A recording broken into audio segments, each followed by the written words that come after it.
You're under investigation for fraud, Audrey. So hand over your badge and stop pretending you belong here.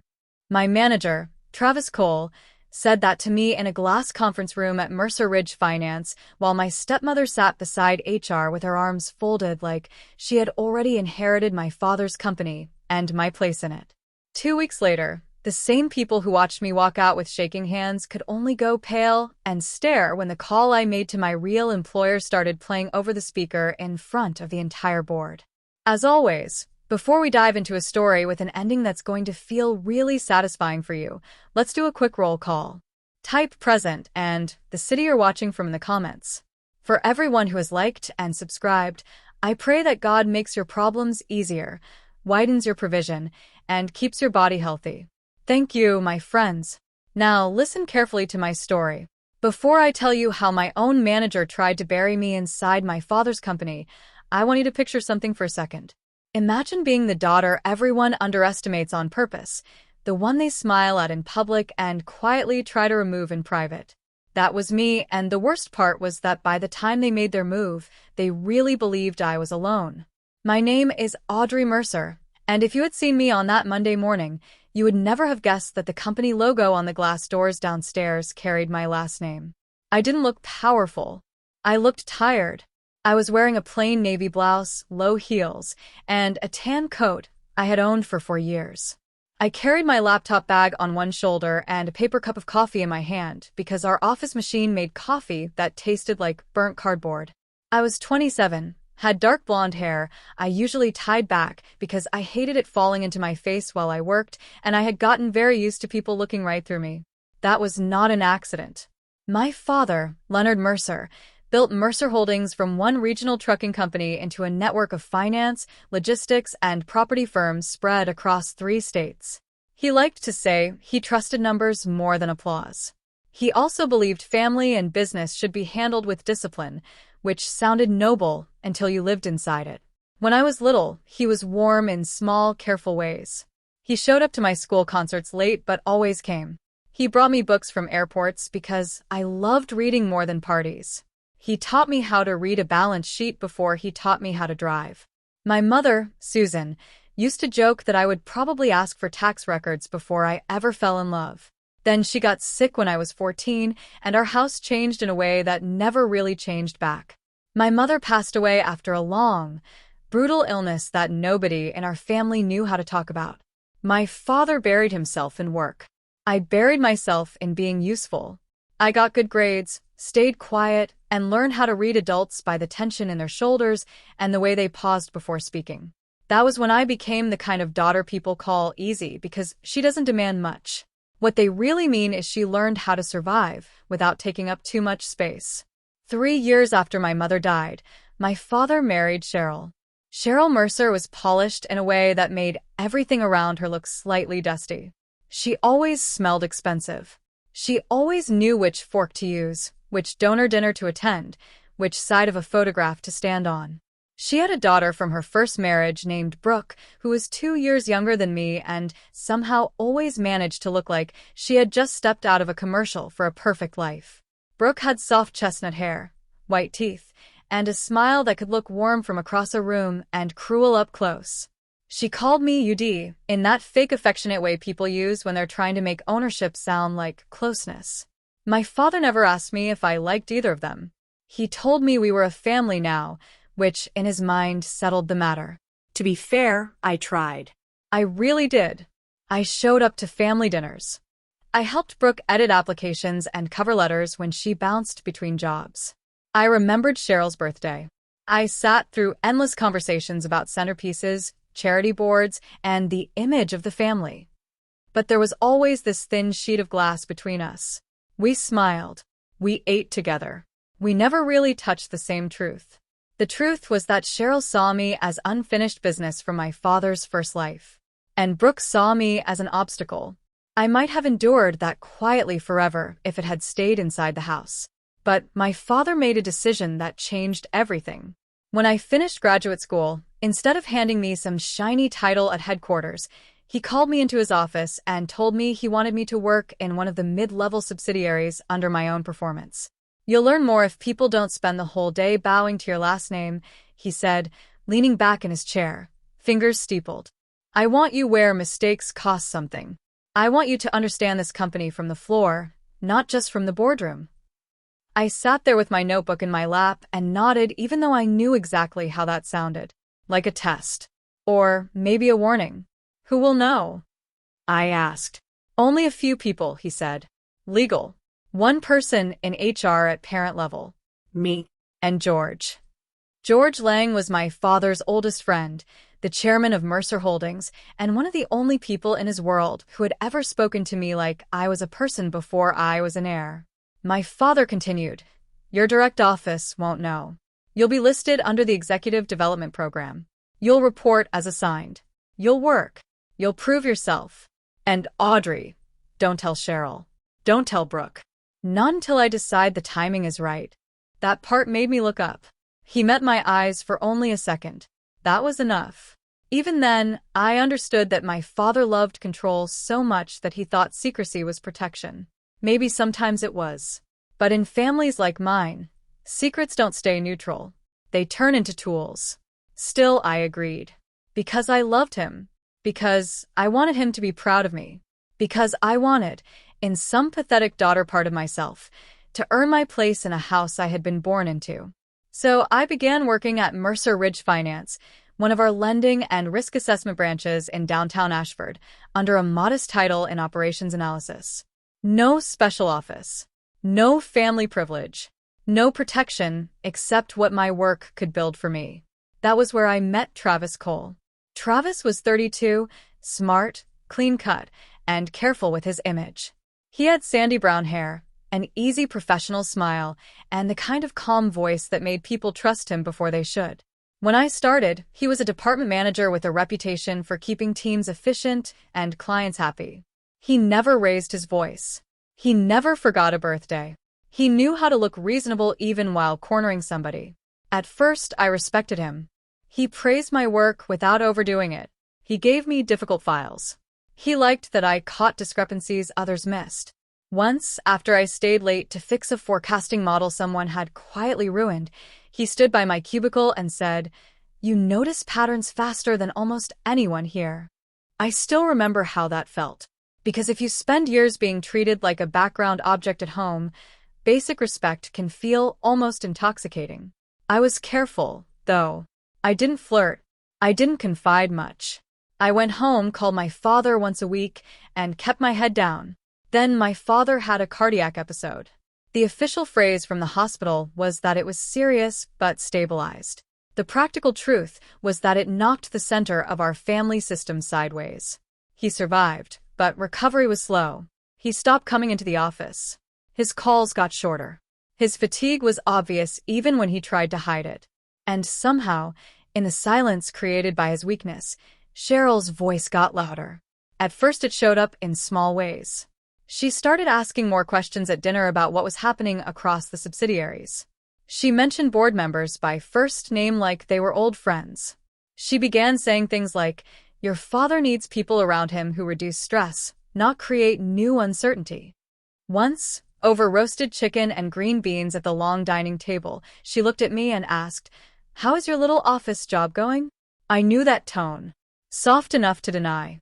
Sharp enough to land. "It's going well," I said. Brooke laughed into her wine glass.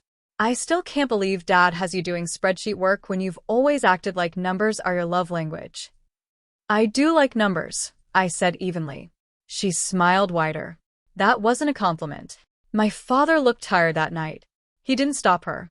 That was red flag number 1. Red flag number 2 came a week later, when I arrived at work and found Brooke sitting in Travis's office. At first I thought maybe she was interviewing. She had bounced from public relations to event planning to brand consulting, which mostly meant using family connections to collect job titles she didn't keep. But when Travis saw me pause at the doorway, he stood and said with smooth confidence, "Audrey, you know Brooke, right? She'll be joining us in strategy support for a while." For a while. People with no skill always arrive for a while. Brooke gave me a bright smile. Small world. It wasn't a small world. It was my world getting smaller. I forced myself to say, Congratulations. Thanks, she said. I'm sure you can help me understand how things work around here. Everything in that sentence was wrong. I went back to my desk and felt that old tightness in my chest. It wasn't jealousy. It was recognition. Brooke didn't join places unless there was a social advantage. And Travis had not looked surprised to know her, which meant one of two things. They had met before, or someone had arranged this. I told myself not to spiral. Not yet. One coincidence was not a conspiracy. Then I saw the first document. 3 days later, I was reviewing expense approvals for a vendor group because the numbers on one set of invoices looked off. Most people skim spreadsheets. I don't. I look at timestamps, sequence gaps, formatting habits, odd approvals, duplicate signatures. My brain latches onto patterns the way some people hear a wrong note in music. That afternoon, I noticed a reimbursement trail tied to executive outreach expenses that didn't belong to our branch activity. Travel, client dinners, car services, and private hospitality billing had been coded through internal project tags that were supposed to be restricted. The approvals were signed under a temporary authorizing chain connected to Travis. That alone was odd. What made my stomach turn was the guest list attached to one dinner reimbursement. Cheryl Mercer. Brooke Hale Mercer. Travis Cole. I stared at the line items until the room went quiet around me. Why were my stepmother and stepsister being billed through a branch expense channel under my manager's authority? I printed the page and slipped it into my notebook. That was the first plant, even though I didn't know it yet. That night at home, I watched Cheryl from across the table while she told my father he needed to avoid upsetting subjects. She said it so gently, like care. She had mastered the art of controlling a room by sounding concerned in it. My father picked at his food. Dad, I said, are you planning to come back to headquarters this month? Before he could answer, Cheryl said, he doesn't need pressure, Audrey. I ask him, I said. She smiled at me with polished pity. And I answered as his wife. That sentence dropped into the room like a coin into deep water. Brooke looked at her plate to hide the little smile tugging at her mouth. My father finally said, let's not do this at dinner. There it was again. The same old family disease. Not the cruelty itself, but the demand that I absorb it quietly so everyone else could keep pretending we were decent people. I went upstairs that night and took the printed expense page out of my notebook. I looked at it under my desk lamp, then placed it inside a folder in the back of my dresser drawer. I told myself it was probably a mistake, but I kept it. That was how it always started with me. Not with shouting, with noticing. Over the next month, the atmosphere around me changed so gradually that if I had been less careful, I might have blamed myself for imagining it. At work, Brooke kept drifting into meetings she had no reason to attend. She would lean against door frames and ask questions in a voice designed to sound harmless. Why is this team handling those accounts? Who approves audit escalation? Which analysts can access executive files? It was never one dangerous question. It was 10 small ones. Travis let her hover, like she belonged there. When I corrected one of her numbers during a staffing review, she laughed lightly and said, see, this is why I need you, AUD. You're so good at the boring details. A couple of people chuckled because they didn't know what else to do. I felt my face heat, but I kept my voice steady. The boring details are usually the ones that keep people from getting sued. The room went quiet. Travis smiled too calmly. Let's all stay constructive, he said. That was his trick. He would let someone hit me first, then frame my response as the disruption. At home, Cheryl began using concern as a weapon. Audrey, you seem tense lately. Audrey, you're taking things personally again. Audrey, I'm worried your resentment is coloring your judgment. The first time she said that in front of my father, I almost laughed because it was so shameless. I had commented, very mildly, that it was unusual for Brooke to be receiving internal budget visibility so early. Cheryl set down her water glass and said, you always assume bad intent from women you feel threatened by. I looked from her to Brooke and back. Threatened by Brooke. A woman who couldn't read a contract twice without getting bored. My father rubbed his forehead. Audrey, enough. I felt that old humiliation rise like heat under my skin. The worst kind is the kind nobody names. The The kind where everyone acts like the problem is your tone, not what was done to you. I'm not starting a fight, I said. No, Cheryl said softly. You're continuing one only you can see. That line stayed with me for days. At work, I started noticing strange things in the system. Files I had reviewed were being reopened after hours. Permissions on certain folders shifted briefly, then returned. One evening I forgot my phone at my desk and came back from the elevator to find Brooke standing near my workstation. She straightened too fast. Looking for the restroom? I asked. She laughed. Relax. Travis told me I could grab a stapler. There are 3 staplers in the admin room. She tilted her head. You really do think everyone is out to get you? There it was again. Same structure, different mouth. I took my phone from the desk and held her gaze. No. I think people tell on themselves when they improvise. For 1 second, her smile disappeared. That was when I knew I wasn't paranoid. I was late to understanding the size of it, but I wasn't wrong. A week later, I found the second plant. I had stayed after hours to finish a reconciliation report because quarter end always turned the office into a tired little war zone. The cleaning crew had begun moving through the floor. Most of the lights were dimmed. Travis's office door was half open, and I could hear voices inside. I should have kept walking. Instead, I heard Brooke say my name, so I stopped. The carpet outside his office swallowed sound. I stood still, laptop in my arms, and heard her say, "She notices too much. You told me she was cautious, but this is getting irritating." Travis answered in the low, controlled tone he used when he didn't want emotion to show. Then stop hovering near her desk. You make her suspicious. She's suspicious because she's weird. No, he said. She's suspicious because she's smarter than you gave her credit for. That should have made me feel vindicated. It didn't. It made me cold. Brooke lowered her voice, but the office was so quiet I still caught most of it. My mother says we need this handled before Leonard changes his mind again. Handled? I stopped breathing for a second. Travis said, then Cheryl needs to stop pushing so hard. The more obvious she is, the riskier this gets.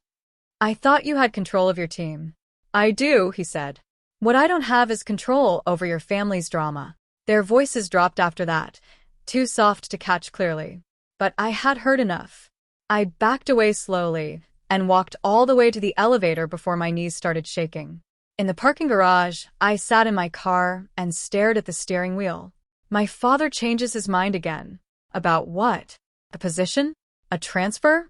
A vote? A will? I wanted to call him. I really did. But the last 2 times I tried to raise concerns about Cheryl, he had looked so exhausted that I ended up hating myself for adding pressure. That is one of the cruelest things about being the dutiful child. You become vulnerable to manipulation because you confuse silence with loyalty. Instead of calling him, I called the one person who had known me before my family became a performance. Naomi Reed. Naomi was my mother's cousin, technically, but she had always felt more like the kind of aunt movies pretend everyone has. She was practical, unmarried, razor smart, and had spent 20 years in compliance and corporate ethics before starting her own consulting firm. When I was younger, Cheryl called her abrasive. That was because Naomi noticed things and didn't decorate them. She answered on the second ring. Audrey? I hadn't realized how close I was to crying until I heard her voice. Can you talk? I asked. Always. I drove to her townhouse instead of going home. She made tea I didn't want and put it in front of me anyway. Then she sat on the opposite end of the couch in reading glasses and listened while I told her everything. Not dramatically. Not like a victim trying to be believed. I gave her sequence, names, dates, tone shifts, document irregularities, what I'd overheard, how Cheryl had been tightening around my father, how Brooke had appeared in my branch like a planted ornament, and how Travis had started turning every concern of mine into a personality flaw. Naomi didn't interrupt. When I finished, she took off her glasses and said, "You're not imagining this." I let out a breath so shaky it embarrassed me. She leaned forward. But right now you don't yet know whether they're moving for your father's authority, your role, your shares, or all 3. So you stop reacting emotionally in front of them. You document everything. Quietly. Do you understand me? I nodded. You trust paper over promises, she said. And Audrey? Yes. If they think you're softer than you are, let them. That sentence did something to me. It didn't turn me fearless. It made me focused. The next morning, I bought a slim black notebook and started keeping a proper record. Dates, times, comments. Access changes. Expense trails. Meeting attendees. Odd approvals. Every time Brooke touched something she shouldn't know. Every time Travis redirected blame. Every time Cheryl inserted herself into company matters in front of my father. That was the month I stopped being merely hurt and started becoming dangerous to people who relied on confusion. But danger, when people smart enough are threatened by it, always draws a response. Mine came at a family dinner designed to humiliate me. Cheryl announced it casually, like it was a lovely idea. Brooke and Travis are joining us Friday. It will be nice to have everyone together. The moment she said his name, I looked at my father. He was slicing salmon. He did not look up, which meant he already knew. Friday night arrived with candles on the dining table, polished silver, and that brittle high-end, quiet rich houses get when everyone is dressed nicely and nobody is telling the truth. Cheryl wore cream silk. Brooke wore deep green. Travis arrived with a bottle of wine and a face so composed I almost admired his nerve. He had never been to our house in front of me before. So now I had confirmation. Whatever game was underway, it was bigger than office politics. Dinner began pleasantly enough, which is always how intelligent, cruel people operate. They know humiliation lands harder after civility. Brooke told a story about a client event. Travis complimented the house. Cheryl asked my father whether he was sleeping better. Then, halfway through the meal, she set down her fork and smiled at me. Audrey, she said, Travis tells me you've been a little difficult at work. My pulse kicked once hard. Travis looked almost apologetic. I didn't mean it that way. That meant he absolutely did. I looked at him. Then what way did you mean it? He dabbed his mouth with his napkin. Only that you've seemed tense, distrustful. You question routine oversight as if it's personal. Brooke gave a tiny sympathetic frown, like this conversation pained her. I could feel my father retreating into silence. He hated open conflict at the table. Cheryl knew that. She's been under pressure, Cheryl said gently. I think Audrey sometimes sees hostility where there isn't any. I turned to my father. Did you know my manager was coming to dinner? He hesitated. That half-second hurt more than the answer would have. Cheryl stepped in before he spoke. Don't be rude. I'm asking Dad. My father finally said, I thought it would be useful to hear how things are going professionally. Useful. That's the language people use when they've already decided your dignity is negotiable. I put my fork down carefully. If you wanted to know how things are going professionally, you could ask me. Travis leaned back slightly. No one is. Attacking you, Audrey. I laughed once. I couldn't help it. That's interesting, because I didn't say anyone was. His face barely changed, but his eyes. Did. Small thing. Quick thing. Still there. Brooke jumped in with perfect timing. See? This is what I mean. You're always so defensive. You work in my office for 10 minutes, and suddenly you know my entire personality. Enough, my father said sharply. The table went still. Cheryl lowered her voice into that maternal register I had come to hate. We are worried about you. That's all. No, I said, keeping my own voice level. With real effort. You are building a narrative about me. Brooke gave this tiny wounded laugh. Why? Would anyone need to build one? You're doing it yourself. That was the first clear humiliation. Not because of the words alone, but because of the staging. My manager, my stepmother, my stepsister, my father watching. All of them calmly arranging me into the role of unstable problem before I even understood the full accusation. I looked at Travis. Have I failed a review? No. Missed deadlines? No. Violated protocol? Not formally. Then don't come into my home and speak about me like I'm a management issue. For 1 second, I thought my father might say something in my defense. Instead he said, tired and irritated, Audrey, stop escalating. That did it. Not because it surprised me, Because it confirmed the shape of the trap. I stood up, so quickly my chair scraped the floor. I'm going upstairs. Cheryl's mouth tightened. Running away always has been your favorite strategy. I turned back to her. No. Staying quiet was. I'm trying to break the habit. Then I left. In my room, I shut the door, sat on the edge of the bed, and stared at nothing for a long time. My chest felt tight enough to split. I could hear muted voices below, then laughter, then the clink of glasses. Life moving on without me. That's one of the most painful sounds in the world, when you're the one being erased in real time. I opened my notebook and wrote down every sentence I could remember from dinner. Then I added one more line beneath it. They are preparing witnesses to my instability. The next week proved it. At work, Travis began excluding me from meetings I normally attended. When I asked why, he would say, temporary adjustment. Brooke was suddenly copied on files she had no reason to see. A team lead named Aaron, who had always been friendly, stopped chatting with me at lunch and started looking nervous whenever I approached. I later learned Travis had told people I was dealing with some family-related stress and needed space. Harmless on paper, poison in practice. Once, when I challenged a discrepancy in a client reserve schedule, Travis asked me into his office and closed the door. His office smelled faintly like cedar and printer heat. He sat behind his desk and gestured for me to take the chair across from him. I stayed standing. What is this really about? I asked. He folded his hands. What do you mean? You and Brooke. Dinner with my family. My exclusion from meetings. People being briefed on my emotional state. Pick a truth and say it plainly. He sighed as if I were exhausting him. Audrey, this is exactly the kind of interpretation that concerns people. People, I repeated. Which people? Leadership. Our branch leadership. He paused. Small. Tiny. There and gone. Among others, he said.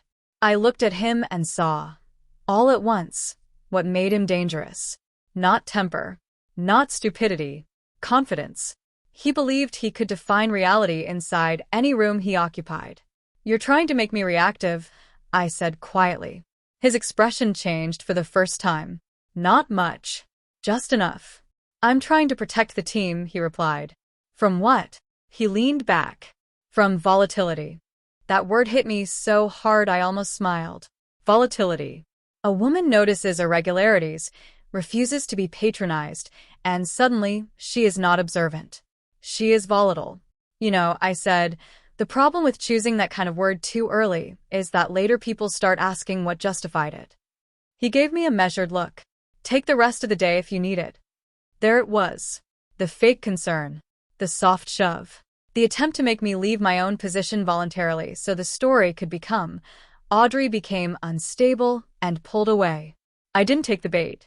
I'll get back to work, I said. When I reached the door, he said, you should be careful. I turned around. Is that advice or a threat? His smile was the worst kind. Barely there. That depends on what you do next. I walked out with my heart pounding so hard I could feel it in my throat. That night I finally tried to call my father directly. No answer. I called again later. Still no answer. Then Cheryl texted me from his phone. He's resting. Please stop agitating him. I stared at the screen until my vision blurred. Please stop agitating him. That sentence made me understand something I had resisted for too long. Cheryl was not merely overstepping. She was controlling access. The next day, I drove to the house early before work, hoping to catch my father at breakfast, but I was told by the housekeeper, Maria, that Cheryl had taken him to a specialist appointment. Maria said it carefully, eyes lowered, like she didn't want to be standing in the middle of something dangerous. As I turned to leave, she touched my sleeve and whispered, Miss Audrey, your father asked for you yesterday. I froze. What? She glanced toward the hallway. Mrs. Mercer said you were too busy. I don't think I said anything for 3 full seconds. Then I nodded once, because if I opened my mouth too fast I might have started crying in front of her. Thank you, I whispered. In the car, my hands shook so badly I had to wait before driving. That was the moment I stopped hoping Cheryl was simply manipulative and started understanding that she was strategic. When I got to work, I found a locked file cabinet in the records room slightly open. It should have been sealed for month-end storage. I checked the sign-out sheet. Brooke's temporary badge number had been written in, then scratched over. Under it, in different pen pressure, was a late-night access note approved by Travis. I photographed it with my phone. Then, in the system, I found a draft report attached to my login history showing export activity on account files I had never touched. My whole body went cold. That was the frame. Not fully executed yet, but built. I copied the audit reference IDs into my notebook and printed the activity summary before the permissions shifted again. Then I placed that paper into the same folder in my dresser where the expense report already waited. Plant after plant. Piece by piece. By then I wanted outside legal advice, but Naomi told me one thing first. Do not move before they do, she said over the phone. If they're building a case, let them show their shape. People this confident usually overreach. I hated that she was probably right. So I waited, and then they moved. The official fall began on a gray Thursday morning with an email from HR marked urgent. Conference room B, 9 a.m. attendance required. When I walked in, Travis was already there. So was Lila Benton from Branch HR, along with a man from Internal Compliance I had only seen twice before. Cheryl sat at the end of the table in a pale blue suit, posture straight, expression grave. Seeing her there made something inside me go still. This wasn't a workplace issue anymore. This was family power dressed in process. I remained standing for a moment. Why is Cheryl here? Lila gave me a nervous look. Please, Audrey, have a seat. I sat. In front of each person lay a folder. I had not been given one. Travis folded his hands. This meeting concerns irregular financial access, unauthorized exports, and potential confidentiality breaches linked to your credentials. He said it smoothly, like a sentence rehearsed enough times to lose all human weight. I looked from him to Lila to the compliance officer. Potential based on what evidence? The compliance officer cleared his throat. There are access logs and draft transfer files tied to your user account. I'd like to see them. You will, he said. Cheryl spoke for the first time, voice low and sorrowful. Audrey, if there's been stress or confusion, this is the time to be honest. I turned to her slowly. You do not work here. She met my eyes without blinking. I am Leonard Mercer's wife. That didn't answer me. Travis cut in. No one is accusing you without basis. Then show me the basis. He slid a packet across the table. Screenshots, timestamps, file references, export markers under my credentials. At a glance, it looked ugly. If I didn't know how these systems worked, I might even have panicked the way they expected. Instead, I looked closer. The timestamps on 2 file events overlapped with a meeting I had attended in person with 7 witnesses. And one access event used an old formatting standard from a patched system version that should not have appeared in current log rendering unless the extract had been recreated or improperly pulled. They had prepared, but not perfectly. I looked up at Travis. Who generated this report? Internal systems. That isn't a person. The compliance officer shifted slightly. Cheryl looked annoyed for the briefest second. Travis said, Audrey, this is serious. I know. That's why I'm reading it. Lila jumped in with careful sympathy. Given the sensitivity of the matter, we're placing you on immediate administrative leave, pending review. There it was. The polished knife. My throat tightened, but I kept my face still. And my access? Suspended, Travis said. Effective now. Cheryl leaned forward, hands gently folded. This would all go more smoothly if you cooperated. The thing about fake concern is that after a while, it starts sounding obscene. I looked at her. You mean if I surrender? She sighed, as if I were a difficult child making a scene in public. You always make everything harder than it needs to be. That sentence nearly broke me because I had heard versions of it my whole life. Harder than it needs to be. As if truth were inconvenient. As if my pain were inefficiency. The compliance officer pushed another paper toward me. This acknowledges receipt of the leave notice and temporary restriction terms. I scanned it quickly. Buried in the formal language was a clause limiting contact with team members and authorizing further device review under broad cooperation language. Too broad. Far too broad. I'll take a copy, I said. You can sign first, Travis replied. No. His jaw tightened very slightly. Refusing to sign won't help you. Signing something I need reviewed won't help me either. Cheryl looked at Lila with practiced sadness. You see what I mean? I almost laughed from pure disbelief. Even now she was performing me for an audience. Lila said quietly, Audrey, this is not an admission of guilt. Then you won't mind me reviewing it before I sign. Nobody answered that directly, which was answer enough. I stood. Am I free to leave? Travis rose too. You'll be escorted to collect your personal items. Escorted. The word hit like a slap. For a second, I lost the ability to hear clearly. The room blurred around the edges. I was suddenly aware of my own pulse in my ears, of the hum of the overhead lights, of Cheryl's perfume, of how badly I wanted not to cry in front of any of them. I thought of my mother. I thought of the years I spent trying to be easy, useful, unthreatening. Good. And I understood, in one terrible clear wave, that none of it had ever protected me. Travis softened his tone. Don't make this more painful. I looked straight at him. You don't get to decide what pain is. Then I walked out. He followed me with Lila a few steps behind. Every desk I passed seemed suddenly too quiet. People looked up, then down. Screens glowed. Chairs creaked. Shame has a sound in offices. It sounds like silence pretending not to notice. At my desk, I packed my notebook, charger, mug, and the framed picture of my mother I kept turned partly away from the aisle because some things did not belong to the company. Brooke appeared near the copy room before I left. Of course she did. She stood with her arms folded, expression arranged into concern so false it almost impressed me. Audrey, she said softly, I had no idea it had gotten this bad.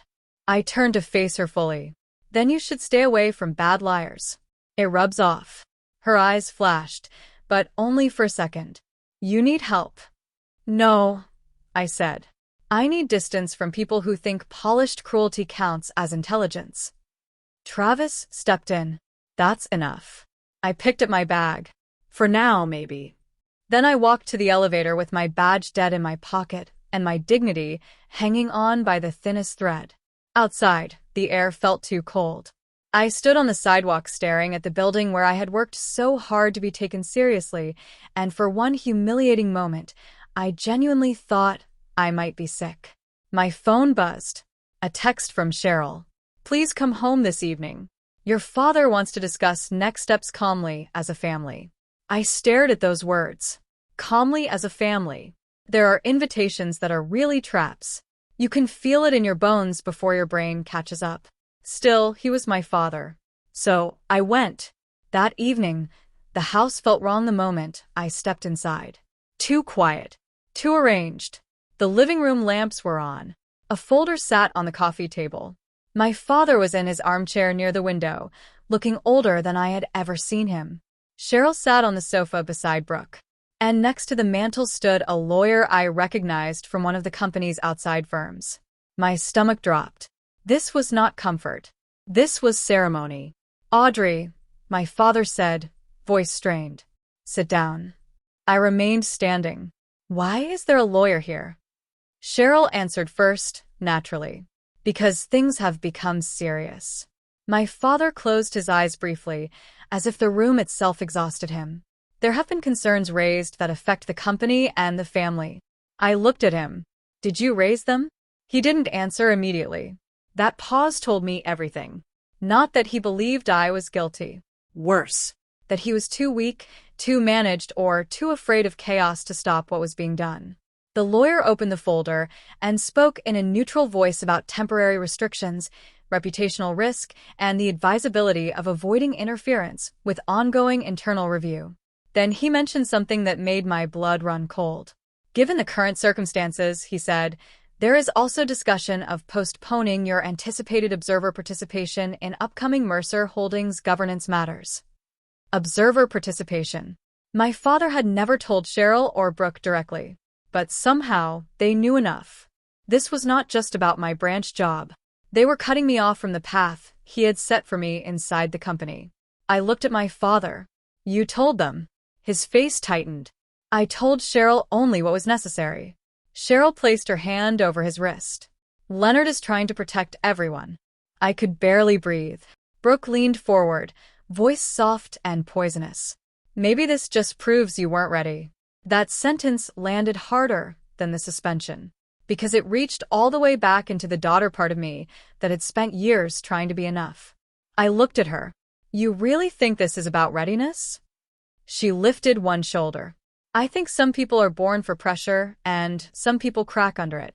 I should have answered sharply. Instead, I heard myself say, almost quietly, you couldn't survive one honest week in my position. Her eyes hardened at last. Good. I wanted, at least once, to stop being the only person in the room bleeding. Cheryl nodded toward the folder. Sign the cooperation agreement, step back gracefully, and let this process happen. If you do that, we can keep this private. There it was. The offer. Fake mercy in exchange for surrender. I stared at the paper. Legal language. Restrictions. Silence. Submission. A setup designed by smart people who assumed I was too emotional to read carefully and too hurt to think clearly. My father said, barely above a whisper, Audrey, don't fight everything. That was the line that broke my heart. Not because it was cruel, because it was cowardly. I felt tears push hot behind my eyes, and I hated that they were there. I hated that after everything, some part of me still wanted him to stand up, to tell them to stop, to say, that is my daughter. He didn't. So I swallowed hard and asked the only question that still mattered. If I sign this, what exactly am I giving up? The lawyer hesitated. Not long. Just enough. And in that hesitation, I knew the answer was more than they wanted to say aloud. I placed the folder back on the table without touching the pen. I'm not signing tonight. Cheryl's whole face changed for one split second before she fixed it. Audrey, be reasonable. No, I said. You first. The room went still. My father looked torn in a way that would have moved me once. It didn't move me anymore. Not enough. Cheryl stood. If you walk out now, you may force outcomes you can't control. I turned toward the doorway. Maybe. Then I looked back at all of them, my stepmother, my stepsister, the lawyer, and the father who was letting this happen, and said the one thing I knew I could still take with me. But I'm done helping you control them for me. I walked out of the living room on shaking legs, with my chest burning and my future suddenly uncertain in ways I had spent years trying to avoid. Upstairs, in my bedroom, I locked the door, took out the folder from my dresser, and laid every paper I had saved across the bed. The expense trail, the access note, the export summary, my notebook, a whole quiet map of what they thought I hadn't seen. And for the first time since all this started, I stopped asking myself whether I was overreacting. I started asking something else. Who, exactly, was my real employer now, and how much longer could they keep me from reaching him?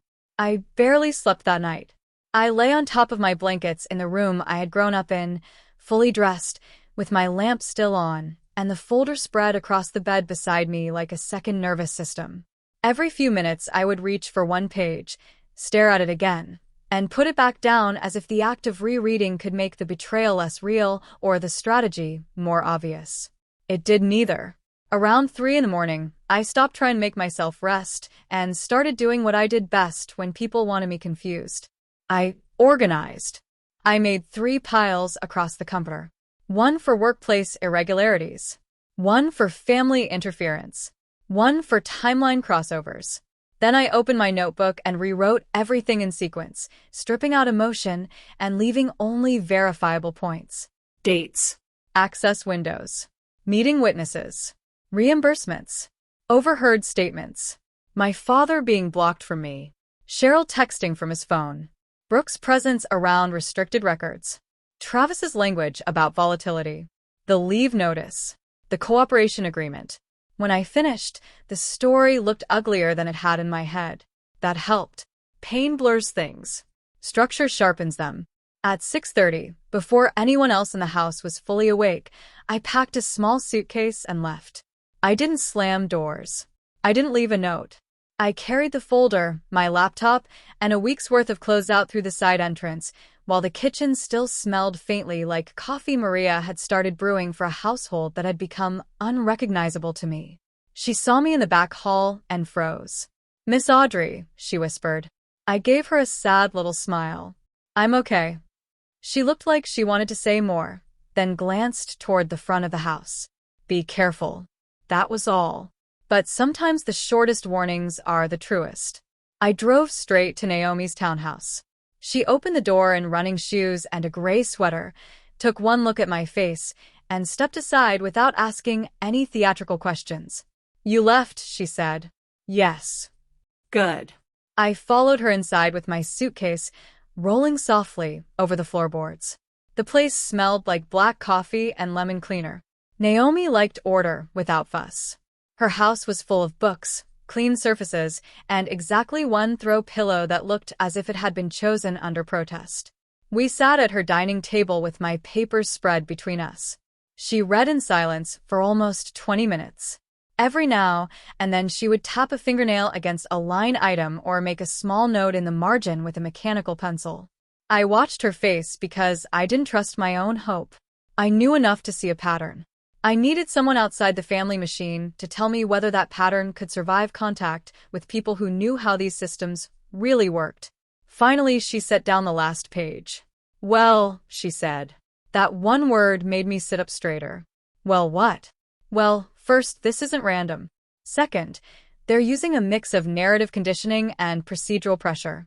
Third, they got greedy." I stared at her. "Greedy how?" She slid the reimbursement page toward me. "This dinner coding should never have touched branch channels. That's sloppy. These access overlays are sloppier. And this cooperation agreement? It's broad enough to be useful only if they expect you to sign scared."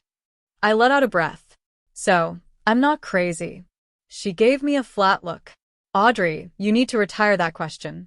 People like Cheryl survive by making reasonable women spend too much time checking whether their own eyes work." My throat tightened anyway. "Then what do I do?" Naomi took a sip of coffee. "You stop treating this like a family misunderstanding and start treating it like a controlled corporate maneuver." There was something almost steadying about hearing it phrased that way. Coldly. "Precisely." She continued. "Your father set you into a subsidiary under executive development status through parent-level approval. That means your direct branch manager is not, in the deepest sense, your real employer. He is your functional supervisor. Different thing. If someone in the parent company placed you, there is a reporting and protection chain above this branch." I thought back to that day in my father's office. Legal. One person in HR at parent level. Me. And George. My pulse jumped. Naomi saw it happen in my face. "There it Is. Who at parent level formally owns your placement?" I answered immediately. "Corporate talent. Governance through parent HR, but only a few people knew." My father said one person in parent HR and George Lang. Names? I closed my eyes for a second, pulling memory forward. Elaine Foster. Senior Vice President of People and Governance. At Mercer Holdings. Naomi nodded once. "Good. That's one Door. And George? That's another door," she said. "Possibly the bigger one." I looked down at the papers. Cheryl has access to Dad. Brooke has Travis. If I move wrong, they'll say I'm panicking and trying to go around process. Naomi's mouth twitched. "Audrey, my dear, when process has already been weaponized against you, going around the people abusing it is not panic. It's competence." That line settled deep. We spent the next 3 hours building a strategy. Not revenge. Sequence. Naomi made me draft a factual memo with attachments listed clearly and no emotional adjectives, unless tied to a direct quote.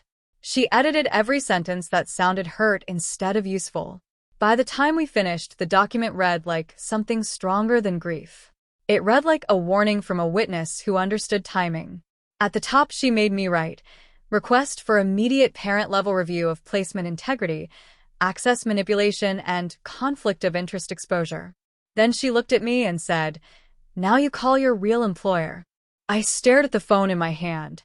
For a second, I felt 12 years old again. Not because I was weak, because I knew that one call could turn a private wound into open war. Naomi must have seen it in my face. She softened a little. "Audrey, listen to me. This isn't you begging for rescue. This is you activating the chain they hoped you would forget existed." I nodded. Then I called Elaine Foster. Her assistant answered first, polished and efficient, and told me Miss Foster was in meetings all morning. I gave my name, then stopped and added the line I hadn't expected to need. "This concerns my active executive development placement approved by parent governance and possible compromise of reporting integrity at Mercer Ridge Finance."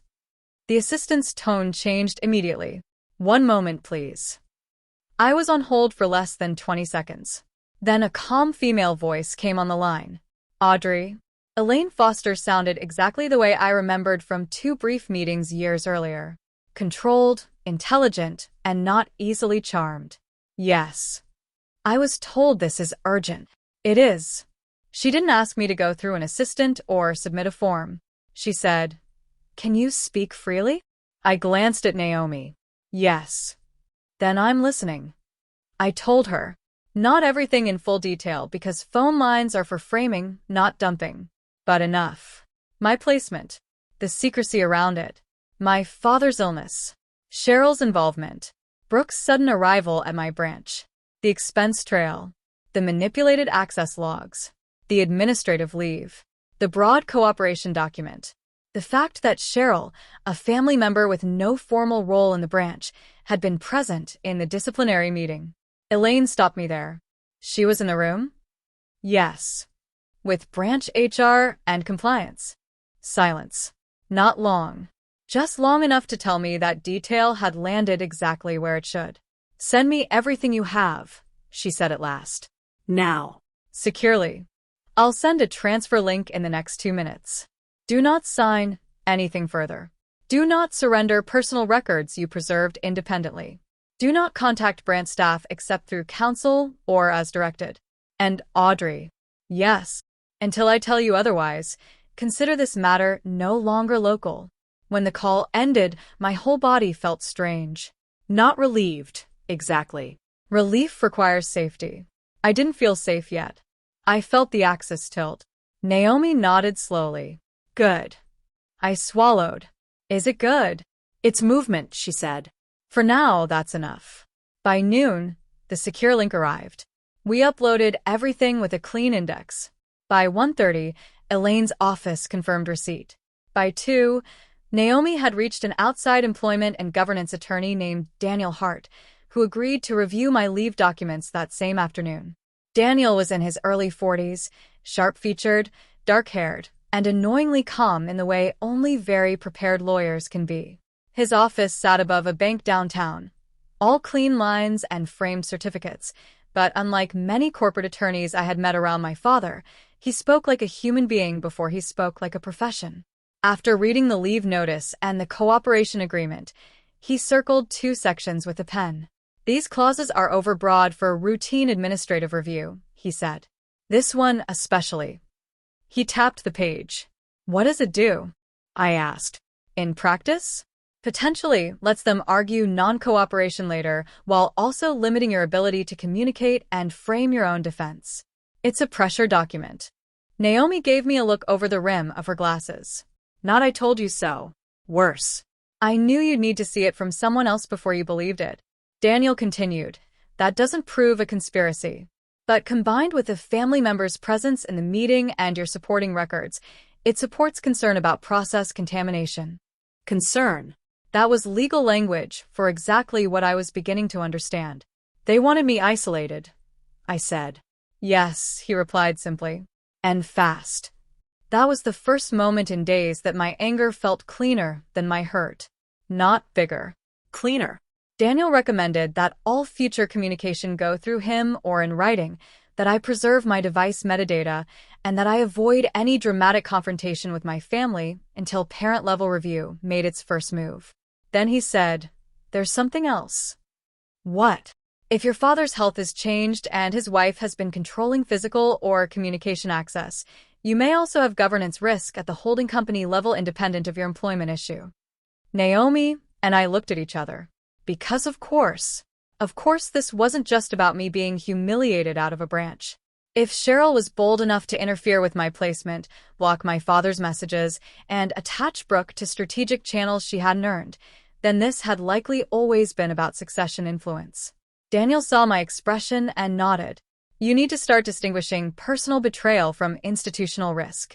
They overlap, but they are not the same thing." I left his office with copies, notes, and the peculiar exhaustion that comes from finding out you weren't imagining the danger.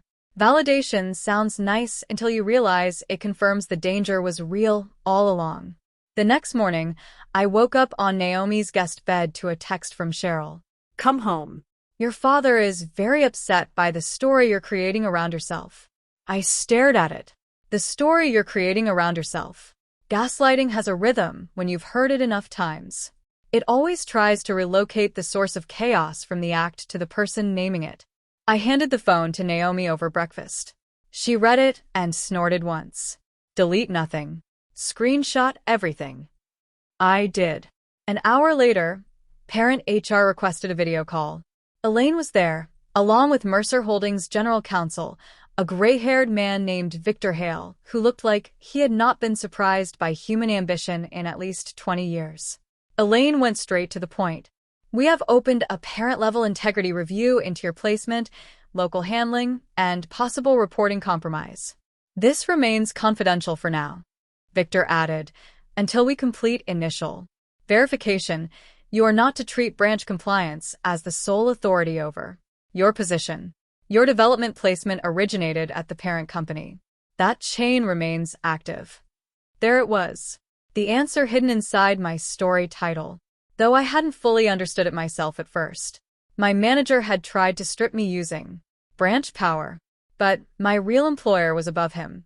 And now they knew. Elaine asked detailed questions, and because I had documented everything properly, I could answer them without guessing. Dates. Who was present? Which systems? Which wording? How Brooke's role had been introduced. Whether my father had ever directly altered my placement terms. Whether Cheryl had any formal corporate authority over the branch. Whether I had reason to believe documents had been recreated rather than extracted in native audit sequence. That last question made me blink. "Yes," I said. "There's a rendering issue on one log packet. An old format standard appears in a current extract." Victor's eyes sharpened slightly. Good catch. Good catch. Such a small phrase.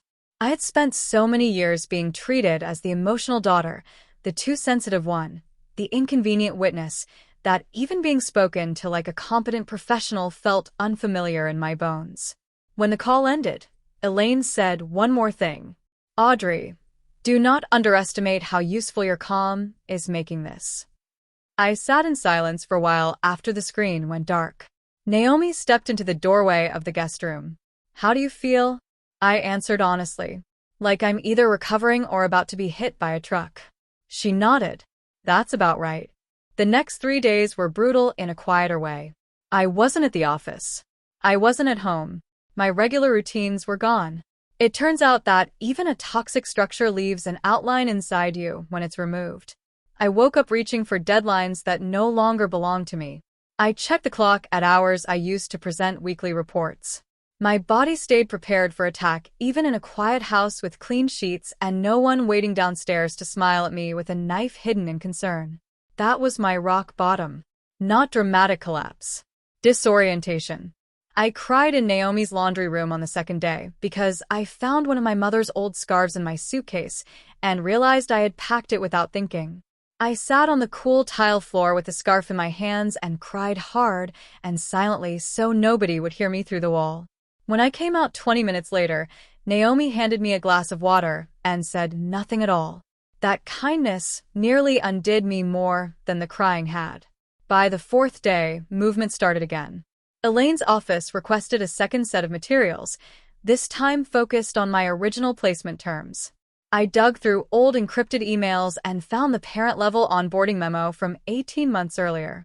It listed me under executive development rotation, reporting locally for function but parent retained for governance and career path oversight.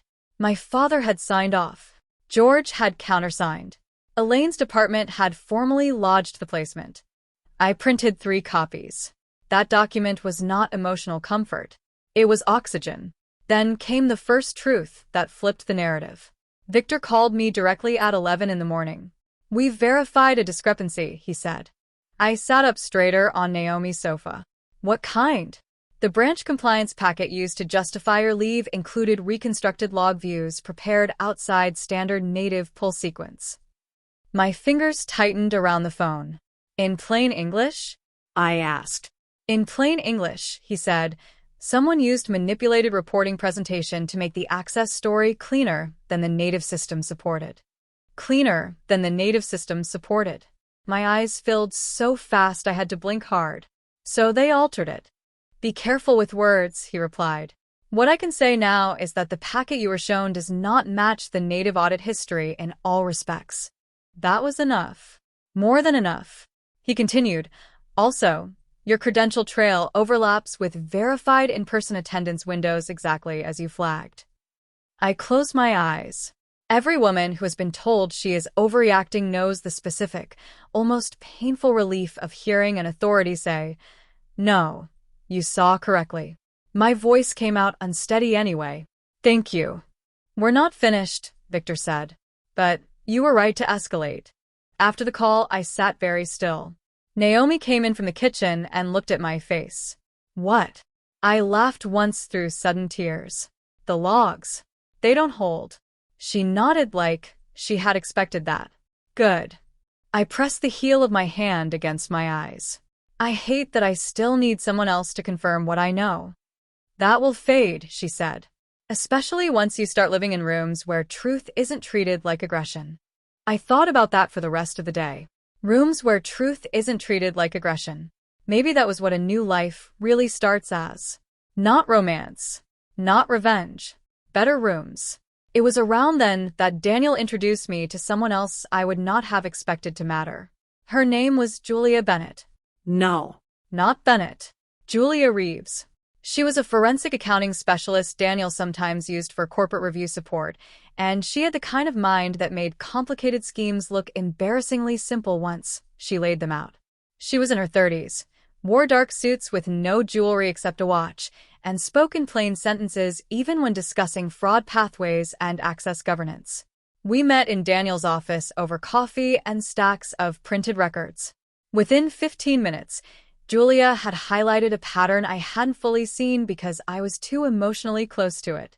"Look here," she said, sliding the reimbursement page, the branch access sign-out, and 2 hospitality billing approvals into a row. "This isn't one operation. It's 2 linked objectives using the same informal alliance." I leaned in. "Meaning?"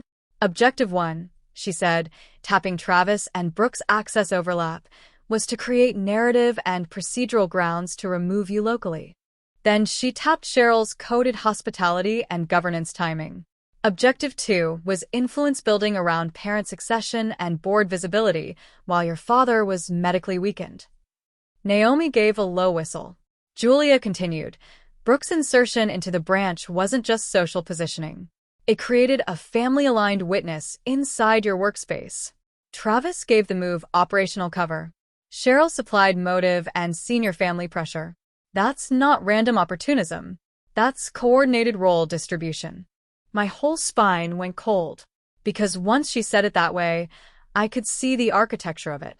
They had not merely bullied me. They had built a system. I asked, "Do smart people really think they can get away with something this layered?" Julia looked at me for one beat too long before answering. "Smart people who spend too much time inside systems they partially control often begin to confuse low resistance with invincibility." That line stayed with me. By the end of that week, my life had become strangely split. In one half, I was still the daughter whose father had not protected her. In the other, I was becoming a witness with institutional backing, legal advice, and a growing set of facts strong enough to survive sunlight. The healing part did not happen all at once. It happened in tiny practical things. Sleeping a full night for the first time in days. Walking with Naomi in the evening without checking my phone every 2 minutes. Buying a new notebook because the first one had become too associated with the period when I still thought I needed permission to trust myself. One morning I caught myself making breakfast and humming under my breath. I stopped in the middle of buttering toast because I realized I had not done anything that normal in weeks. I started taking calls with my shoulders lower. I started saying, when this comes out instead of, if anyone believes me. That was the beginning of a new life. Small, not magical. Real. And then the next truth arrived. Maria called me. Not texted. Called. Her voice was shaky. Miss Audrey, I'm sorry. I shouldn't be involved. You're not involved, I said gently. You're safe. Tell me only what you want to tell me. She lowered her voice. Your father has been asking for documents. Mrs. Mercer keeps saying later. Yesterday he asked where some board packet was, and she told him he was tired and confused. A chill ran down my arms. Did he seem confused? No, Maria said immediately. He seemed angry. Angry was good. Angry meant not gone. Maria continued. And Miss Brooke, she has been taking calls in the study. About a board lunch next week. She said, once Audrey is officially out of the way, this gets easier. I heard it when I was bringing tea. I closed my eyes. Are you sure? Yes. Did anyone else hear? I don't know. I thanked her, told her not to put herself at risk, and wrote everything down the second we hung up. When I told Daniel and Victor, they both responded the same way. Not with outrage, with speed. By the following Monday, Parent Governance had expanded the review. George Lang, chairman of Mercer Holdings, had been briefed. When I heard that, my stomach flipped. George was one of those older men whose quiet could fill a room more completely than anyone else's speech. He had known my mother. He had known me since I was 6 and had once caught me trying to steal chocolate mints from a gala dessert table. He was not sentimental, but he was fair in a way that made people either trust him deeply or avoid him completely. He requested a meeting. Just me, Daniel, Elaine, Victor, and him. The parent offices were on the top 2 floors of the headquarters building, and I had not been there in months. Walking in again felt surreal. The security desk knew my face, but not my current status. The elevator ride felt too slow. My hands were cold. Daniel noticed and said quietly, breathe before you walk in. You don't owe anyone panic. That helped. George was waiting in a conference room overlooking the city. He was in his late 60s, silver-haired, broad-shouldered despite age, wearing a dark suit and reading glasses low on his nose as he reviewed a packet. When I entered, he stood. Audrey. Just my name. No pity. No theatrical concern. No performance. I nearly cried from that alone. Mr. Lang, I said. He gave me a look that was almost dry. You are not billing by the hour. Sit down. I sat. The meeting lasted over an hour, and George asked the best questions because they did not flatter me. He tested my memory. He challenged assumptions. He asked what I knew directly versus what I inferred. He wanted sequence, not emotion. I gave him both as accurately as I could separate them. At one point he said, "Why didn't you come earlier?" The question stung because it was fair. I answered after a pause. Because I kept thinking if I were calmer, more useful, less difficult, this would stop escalating. And because I thought my father would draw a line before it got this far. George held my gaze. Then he said quietly, "That was your loyalty speaking, not your weakness." I looked down at my hands because I needed a second. Toward the end, Victor summarized the findings so far. Contaminated process handling at branch level, conflict of interest exposure, improper family presence in employment action, unstable integrity of the log packet, and growing concern that Cheryl had been exerting inappropriate influence around Leonard's access, information, and board positioning. George's face hardened by degrees. When Victor finished, George asked only one question. Has Leonard seen the full parent review? Elaine answered, no. Access to him has been inconsistent. We are arranging direct board contact.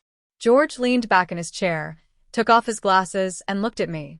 Your father made mistakes, he said. Some from control, some from denial. But if what I see here is accurate, other people have been making use of those mistakes aggressively. I nodded once. He continued, You are not to engage Cheryl or Brooke directly. There will be a formal governance session at week's end. You will attend. My heart thudded once. Attend? Yes. In what capacity? In your own. That was somehow more powerful than any title. The plan took shape quickly after that. By Wednesday, I had become part of a small, very serious machine. Daniel prepared response memos. Julia finalized the financial and access sequence into visual summaries simple enough for board members to follow. Victor coordinated native audit verification and witness availability. Elaine secured original placement records and governance retention documents. And I did what people like Cheryl never imagined the soft daughter can do. I prepared without drama. I printed every supporting item in duplicate. I reviewed wording so I would not speak from rage when precision would cut deeper. I wrote down the exact sequence in which Travis had escalated narrative pressure at work. I mapped Cheryl's family interventions alongside branch process events. I listed every instance where Brooke's presence had no legitimate business justification. At Naomi's dining table, pages spread around me again. I felt different from the woman who had shown up there with a suitcase and shaking hands. Still wounded, but no longer drifting. Naomi looked over one stack and said, You know what your advantage is? I didn't look up. Tell me. You don't need to lie. That was true. People who build schemes always have to manage too many versions of reality. Meanwhile, I only had to remember what happened.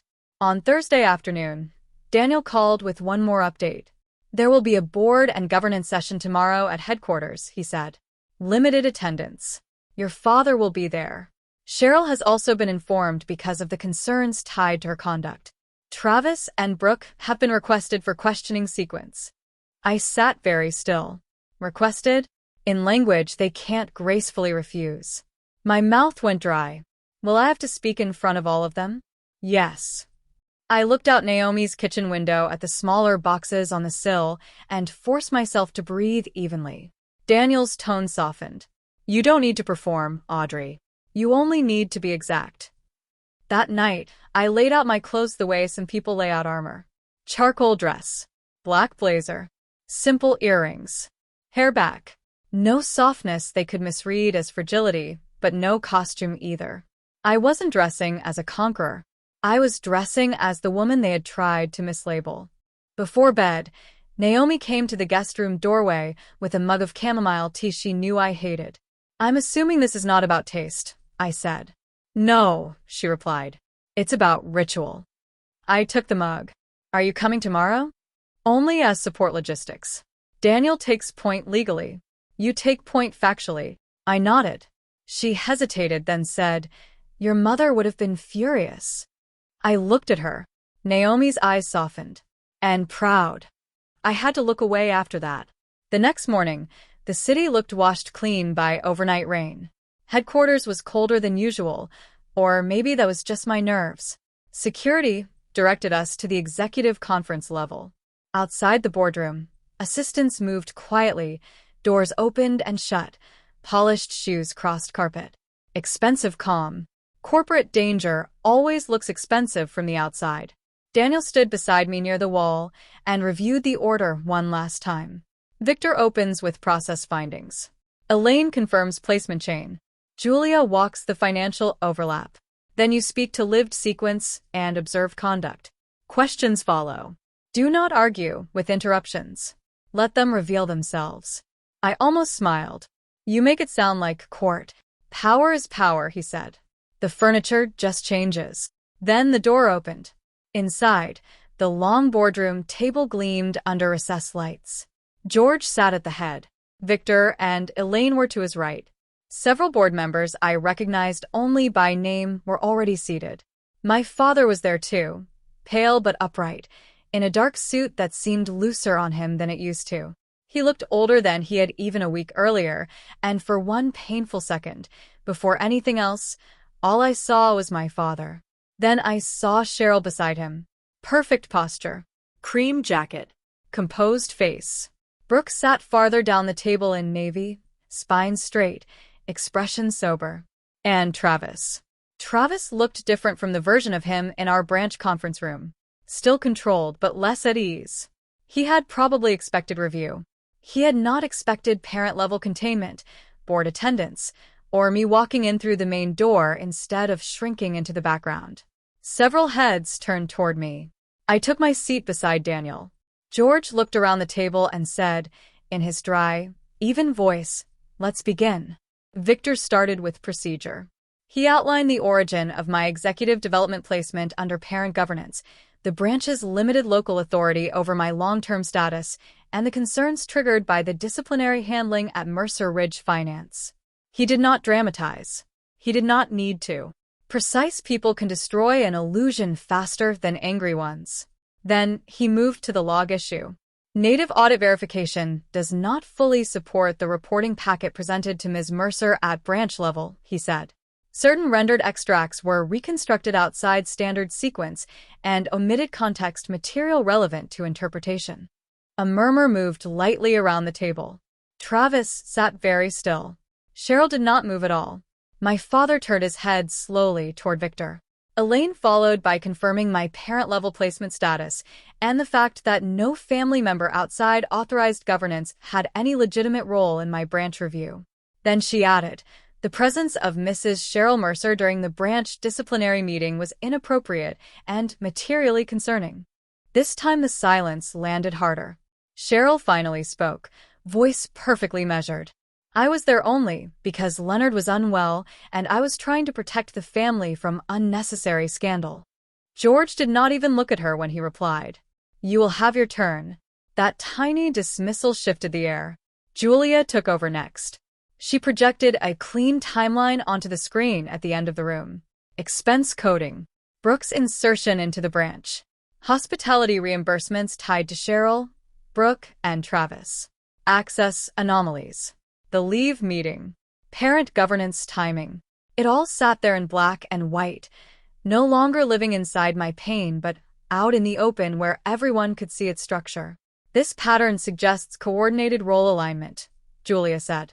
Not proof of every motive, but a clear overlap between branch procedural pressure and family-adjacent influence activity. One of the board members, an older woman named Helen Sloan, leaned forward. Mr. Cole, why were private hospitality expenditures involving family members routed through branch channels under your authority? Travis answered calmly, because of course he did. In some cases, executive relationship-building events are coded locally before correction. It can be messy in practice. Julia clicked to the next slide. Then why were they not corrected in practice? No answer came immediately, just a slight tightening around his mouth. Helen glanced down at her packet. And why was Ms. Brooke Hale Mercer, whose branch role was temporary and non-essential, repeatedly attached to files and records beyond ordinary orientation need? Brooke answered this time. I was trying to learn. Travis encouraged cross-functional exposure. I finally looked directly at her. She had spent years speaking with confidence borrowed from other people's power. Sitting there, under questions that did not care about charm, she sounded younger than she wanted to. George folded his hands. Ms. Mercer, he said, meaning me, walk us through the lived sequence from your perspective. My mouth went dry. Then something steadied. Maybe it was the papers in front of me. Maybe it was the fact that every plant I had quietly preserved now had institutional language wrapped around it. Maybe it was simply that I was tired of being narrated by other people. I spoke. I described the gradual changes at work. Brooke's sudden arrival. Travis's subtle framing. The dinner at my father's house where my manager and family tested the story of my instability in the same room. The meeting where Cheryl had sat in on my discipline. The pressure to sign immediately. The broad clauses. The dead badge. The text messages. Maria's warning that my father had asked for me and been told I was too busy. I did not raise my voice. I did not cry. I gave facts, direct quotes, and sequence. When I finished, the room was very quiet. George asked, "Did you preserve contemporaneous notes?" "Yes." Daniel slid copies forward. Victor distributed them. My father was reading one page when I heard him inhale sharply. It was the note from the family dinner. The line beneath it, "They are preparing witnesses to my instability." He looked up at me, and for the first time in all of this, I saw something crack fully across his face. Not anger, recognition. Cheryl must have seen it too, because she moved quickly. "This is absurd," she said, turning toward the table with that same polished urgency she always used when trying to seize the moral center. Audrey has always been emotional under stress. She misreads tone. She stores grievances, and now everyone is treating her private resentment like evidence. There it was, the old structure. Only now it sounded smaller in a bigger room. Before I could answer, Brooke added, "She has hated me since Dad married Mom. That bias colors everything." I looked at them both, and for the first time, I felt no need to defend my emotions from women who had weaponized theirs as theater for years. So I said the simplest thing. "If I were only emotional, you wouldn't have needed forged sequence, planted access pressure, and coordinated witnesses." The room went still again. Travis spoke sharply for the first time. "There was no forgery." Victor answered before anyone else could. "No one used that word. You chose it." That landed like a hammer. Travis's face changed. Not dramatically, but enough. Enough for the whole room to see that the man who had always controlled language had just lost control of his own. Helen Sloan turned a page. "Mr. Cole, why did your packet include reconstructed views without clear notation to the employee under review?" He began speaking in technical language, but Julia cut cleanly through it. "That question has a yes or no core." He stopped. Across the table, Brooke's hands were clasped too tightly. Cheryl's jaw had become almost unnaturally still. Then George turned to my father. "Leonard," he said quietly, "when exactly did you disclose Audrey's parent-level path to Cheryl?" My father looked older than anyone else in the room suddenly. He rubbed one hand over his mouth, then answered in a low, strained voice. "After the cardiac event, I told Cheryl some of it. Not all. I thought she needed to understand broad family implications." Cheryl jumped in. I was trying to help him carry pressure. George did not look away from Leonard. "Did you authorize her involvement in branch personnel handling?" "No," my father said. The word came out rough. Cheryl turned to him. "Leonard." "No," he said again, louder this time. That sound moved through me like a shock. He looked at the table, then at me. "I did not authorize this." For one irrational second, I wanted that to heal something. It didn't, but it mattered, because now the truth was no longer just mine. Victor then introduced one final piece. A transcript excerpt from Maria's account, obtained through counsel, regarding my father asking for me and being told I was unavailable, as well as his requests for board documents being delayed. Not proof of every intention. Enough to establish interference concern. At that, Cheryl finally lost some of her composure. "This is outrageous," she snapped. "A housekeeper is not a governance witness." "No," George said. "She is a witness to conduct." Brooke looked pale. Really pale. The kind of pale that starts around the mouth when a person realizes the room they thought they understood is turned against them in a way they cannot charm back into place. And then came the moment I had not known I needed until it happened. George asked for the audio from my call to Elaine to be summarized into the record along with timestamp verification showing I escalated before any revised branch narrative could be coordinated upward. Victor referenced the time. Elaine confirmed receipt and preservation. Daniel added one line. The employee sought parent review through her original placement authority rather than attempt side-channel retaliation.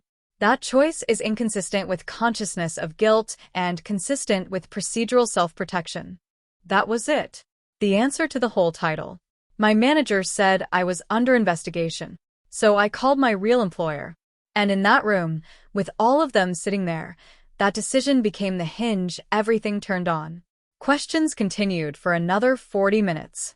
Board members asked Travis about conflict handling, about why Brooke's temporary support had not been documented through ordinary talent channels, about his dinner attendance at the Mercer home, about his direct language framing me as volatile before any formal finding.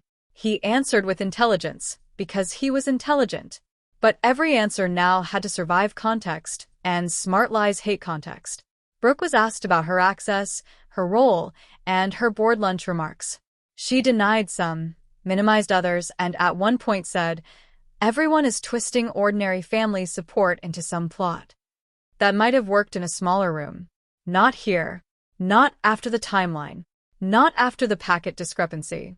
Not after my father's own answer.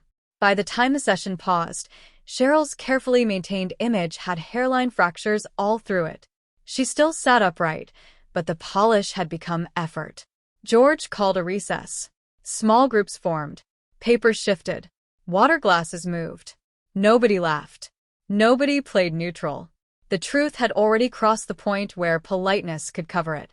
I stepped out into the corridor with Daniel and realized my knees were trembling. He noticed and said quietly, "That's delayed adrenaline. It means you're human, not weak." I let out a breath. Did it work? He glanced through the glass wall toward the room. Look at their faces. Inside, Travis was speaking rapidly to outside counsel. Brooke was staring at the table. Cheryl was leaning toward my father, but he was no longer turning toward her the way he always had. He was looking at documents. At evidence. At me, once. Then away again. When we re-entered, the final part moved fast. George spoke for the board's governance committee. His voice was calm enough to make every word heavier. Pending full review, branch findings against me were suspended. My administrative leave would be reclassified, not disciplinary. My parent-level placement remained intact. An independent investigation would continue into process integrity, conflict of interest exposure, and unauthorized family interference. Then he turned slightly. "Mr. Cole, you are relieved of active managerial authority effective immediately pending the outcome of that investigation." Travis went white. Not dramatic. Not falling apart. Just visibly stripped of the one thing he trusted most: procedural control. George continued, "Ms. Brooke Hale-Mercer, your temporary branch access is terminated as of now." Brooke blinked hard, like the sentence hadn't fully processed. Then came Cheryl. "Mrs. Mercer," George said, "until further board review, your access to governance materials, executive scheduling influence, and related corporate hospitality channels is revoked." The room was silent enough to hear cloth shift against chair leather. Cheryl's face did something I had never seen before. Not rage exactly. Exposure. The look of someone discovering that poise does not outrank proof. She turned toward my father with disbelief sharper than any denial. "Leonard, say something." He did. But not for her. He looked at George first, then at me. And he said, in a voice that sounded worn all the way through, "I should have seen this sooner."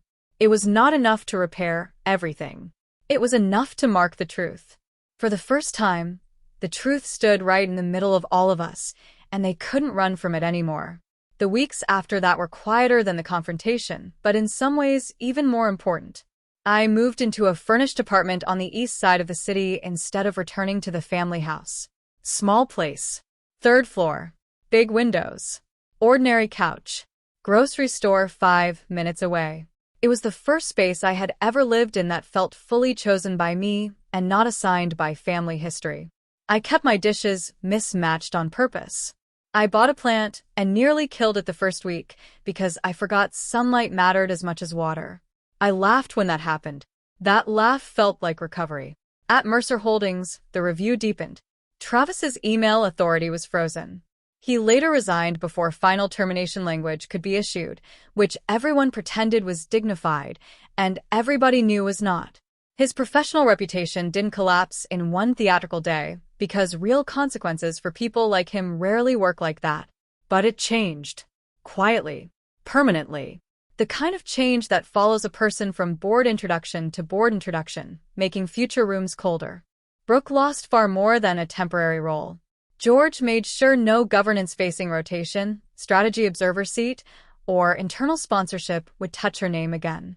She had enough social confidence to keep smiling for photographs at first, but even that faded once invitations began thinning out. People who love proximity to power are always shocked when reputation becomes expensive. Cheryl faced the most complicated punishment of all. Some corporate channels closed to her immediately. Social standing followed more slowly, but it followed. Certain bored wives stopped calling. Charity seats shifted. People became busy. Doors that once opened because she was beside Leonard did not open the same way once it became clear she had overreached during his medical vulnerability.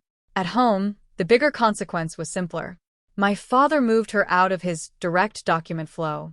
Then, months later, out of the master bedroom. I am not telling you that to sound triumphant. I'm telling you because intelligent betrayals rarely destroy themselves all at once. They unravel through trust withdrawal, one authority at a time. My father and I did not repair overnight either. That might disappoint people who want a clean emotional ending, but clean endings are for fairy tales, not families like mine. The first real conversation we had happened 3 weeks after the board session, in George's private office of all places. Neutral ground, deliberate choice. My father looked tired, smaller somehow, but clearer than he had in months. I failed you, he said. I had imagined hearing that for years, but when it finally came, it did not create the dramatic release I thought it would. It mostly made me sad. Yes, I said. He nodded like he deserved nothing gentler. Then he said, I told myself I was protecting structure. The company. Stability. Recovery. But I let your silence become convenient to me. That one hurt because it was true in a way so specific I could not dodge it. I answered carefully. I helped you do that. I thought if I was patient enough, useful enough, calm enough, I'd eventually be safe. His eyes filled, but he didn't look away. You should have already been safe. We did not hug and fix 20 years in one beautiful scene. We talked. We paused. We failed a few sentences. We tried again. That, to me, was more honest than a miracle. Over time, he gave me direct access to him again. Not because I demanded it like compensation. Because he finally understood that any system requiring me to go through Cheryl had never been neutral. As for me, I returned to work under parent governance, but not to the same branch and not under the same assumptions. Elaine and George gave me a choice. Another quiet placement or a direct strategic review role attached to operations risk and internal integrity. I chose the second. Not because it was glamorous. Because by then I had learned exactly what unchecked narratives can do inside institutions when the wrong people control them. My new office sat at headquarters, smaller than people might imagine for a Mercer daughter, but brighter than Travis's had ever been. My team cared more about evidence than performance theater. The first time I challenged a reporting assumption in a meeting, nobody called me emotional. They asked me to continue. That nearly made me laugh. Julia became a professional ally I trusted. Naomi remained Naomi, which meant she continued insulting my tea preferences and saving my sanity. Daniel stayed in touch long enough to make sure my reclassification and protections held. Maria got a quiet raise through channels that did not expose her. I made sure of that. And me? I became different. Not harder in the bitter way Cheryl would probably describe if asked. Clearer. I stopped apologizing for noticing things. I stopped translating other people's disrespect into my own supposed oversensitivity. I stopped believing that being a good daughter meant being infinitely absorbent. Months later, at a governance dinner I attended in my own right, I crossed paths with Brooke in the corridor outside the ballroom. She looked beautiful, of course. She always did. But beauty and confidence are not the same thing, and that night, she only had one of them.